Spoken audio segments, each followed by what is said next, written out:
Have gutters and they're dirty and you need to get them cleaned out?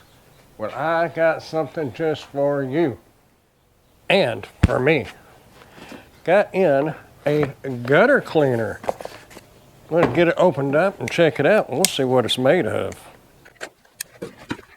Have our nylon pull cord. Basically, it's kind of like a pair of tongs. There's a little clamp holding that together. Just unclamp that. Basically how this works is you have this on a rod. Loosen this wing nut off, that adjusts where you need it. Once you have it on the rod, you got this long nylon cord and you just reach up in your gutter and you just pull it. And it grabs a hold of what you need to get out of the gutter, pull it out, let it go. Sweet and simple.